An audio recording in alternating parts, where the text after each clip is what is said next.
Today we're celebrating the queen of Creole cuisine with 5 dishes and 8 wine pairings. Are you ready for this taste treat inspired by Leah Chase? Ready or not, it's Family Meal. Welcome to Family Meal, where we make memory-making meals with a splash of wine.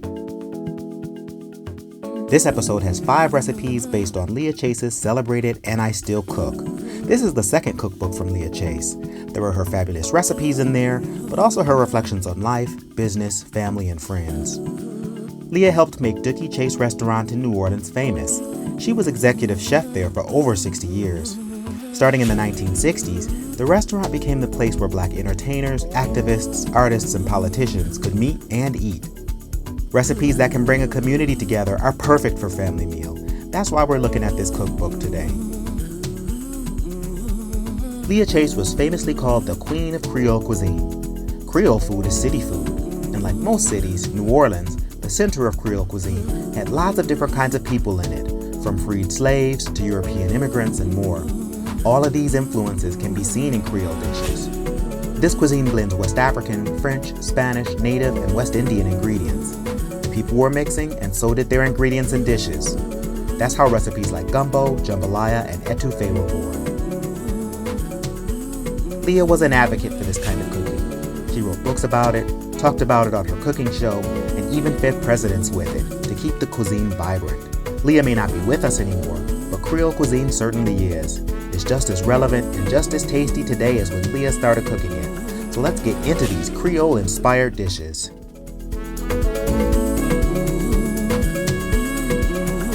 Here's what we'll be having. First up, these colorful strawberry and dill tea sandwiches. They're the perfect spring dish in my opinion. They're being paired with 2 unoaked Chardonnays, Babbage Hawks Bay Chardonnay and Castillo de Mahardin. A savory and smoky crab soup is the second course this month. It's got smoky pepper powder in it. This soup is being served with 2 Chianti because Chianti and peppers are a classic pairing. We have Tenuta di Arsino Chianti Classico and Viticcio Chianti Classico. Our mouth-watering main course is these lamb meatballs in red gravy. These are maybe the juiciest meatballs I've ever eaten. They're being served with an asparagus and bacon salad. There's bacon drippings in the dressing, y'all. It's delicious. This main course is being paired with these juicy Chinon. We have Bernard Baudry Chinon and Domaine de Palais Mensonge Chinon. And for dessert, we have carob cream cake. It sort of tastes like Bailey's Irish cream. We're serving it with this sweet Zinfandel-based wine from California.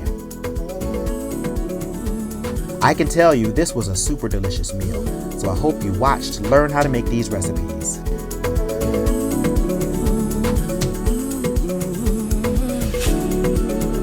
So we're starting out with a unique version of regular finger sandwiches, strawberry dill tea sandwiches. For 8 servings, all we need is what's on your screen. So first, we trim the crusts off the bread and set them aside. Then mix the cream cheese with the regular cream to soften it until it gets smooth. Then we throw in the salt, pepper, and dill before spreading it onto the bread slices. Slice up the strawberries and arrange them on 1 slice of bread. Cover these bread slices with the rest. You know how to make a sandwich. And cut them into 4 small sandwiches. On to the wine. We're pairing our sandwiches with Babbage Hawks Bay Chardonnay from New Zealand and a Castillo de Mahardin Chardonnay from Spain. They're both unoaked and lighter than an oaked Chardonnay. That's what you want with a light dish like this. Chardonnay is also good with this dish because it has lower acidity than other white wines. There's already sour cream and berries in this recipe, so you don't want a sour wine on top of that. So these wines went well with the dish in my opinion.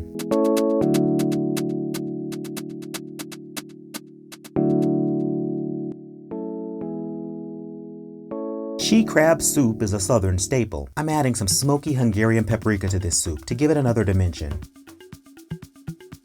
You can use store-bought broth if you need to, but I just threw all of the ingredients you see on the screen into a crock pot and let it simmer away overnight. That'll give you a more flavorful stock. You can also control what's in it. Next, get the crab ready. Clean all the crab and cut them in half. It helps to crack them a bit too, but you can buy them cleaned if you want. Then heat up the oil in a pot over a stove turned up to high. Add the crab and fry them up in the hot oil for 10 minutes. Next, make a roux by adding flour to the oil in the pot. For seafood dishes, a light roux is perfect because it won't overwhelm the subtle flavor of the crab. Cook this roux until it's just light brown, which should take about 10 minutes. Add the onions and celery and cook them until they're tender. Finally, add the water and the herbs. Add the crab to the pot and cook everything together for 40 minutes. At the very end, stir in the white crab meat and simmer over a low fire for 5 more minutes. And that's ready to go. The wine with the soup are two Chianti, made from Sangiovese. We have Tenuta di Arsino Chianti Classico and Viticcio Chianti Classico. These are intense wines, so open them up to let them breathe before serving them. You might even want to aerate them. They taste of red fruit like cherries. There's also a flavor that some people call graphite. To me, it tastes more like ash or the byproduct of smoking something. All the more reason to serve it with a smoky soup.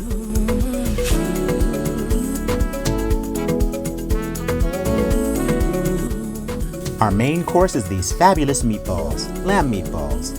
I served them in a red gravy. The recipe for the gravy is on the Leah Chase page of the blog, but let's get into these meatballs. So like every other meatball recipe you've probably ever seen, we take the meat and mix it with spices, herbs, and binders. You can see all the ingredients on the screen. After all that is properly mixed, shape it into balls. Roll each meatball in flour until it's well coated, then brown them on all 6 sides.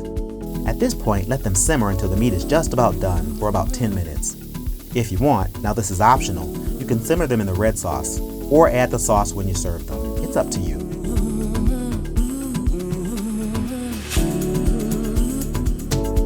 The side dish for the meatballs is this asparagus bacon salad. It's pretty simple. All the ingredients are on the screen. The first step is to blanch the asparagus. You don't want it raw, but you also don't want it mushy. So cook it for about 3 to 4 minutes in boiling water. Then immediately place the cooked asparagus in ice cold water for at least 5 minutes to stop them from cooking. I always cook my bacon in the oven for 20 minutes at 350 degrees. Sometimes I put it on a rack to keep it crispier. It's a pretty foolproof way to cook bacon. Now make a dressing with a bit of the bacon drippings and some honey and mustard. Mix the dressing into the asparagus and tomato. Then top it with the chopped walnuts and bacon bits.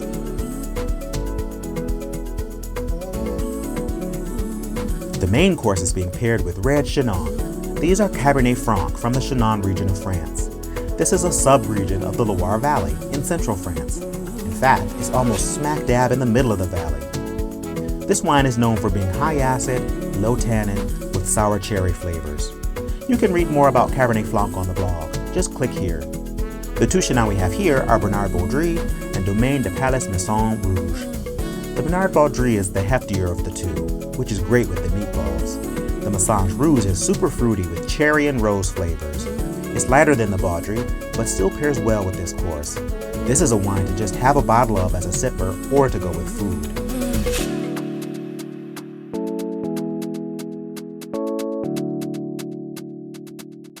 And we get to the dessert. You can just enjoy this cake on its own or add the cream. It's good either way. Start by mixing the dry ingredients, the flour, baking soda, and salt together. Take the wet ingredients such as the eggs and sugar and put them in a mixing bowl. Then mix all that on medium speed for about 3 minutes.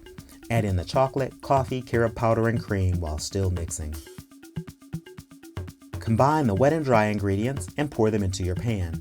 I'm using a bundt pan, but you can use whatever pan you have. Bake it for 30 minutes. After baking, cool it on a cake rack. This is what it looks like without the cream. And here's the cake with the cream. It's great either way. Some people like it better without the cream, but other people really like the cream too, so it's up to you.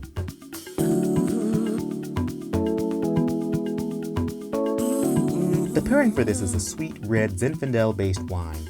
It tastes like prunes and blackberry. It's very rich. This wine was bottled in 2014, so it tastes aged as well. It's the kind of wine you want to end a meal. This bottle is by a black winemaker, Chris Christensen, who is based in Sonoma County. He's best known for making America's first sparkling Sauvignon Blanc, but his crown jewels is a good choice too. The next episode of Family Meal will be about Curtis Akins. He was one of the Food Network's first stars in the 1990s. You don't want want to miss these recipes and the wine pairings coming your way. If you want to learn more about Leah, these recipes and pairings, look at her page on the family meal section of the website. Thanks for watching, folks. Bye.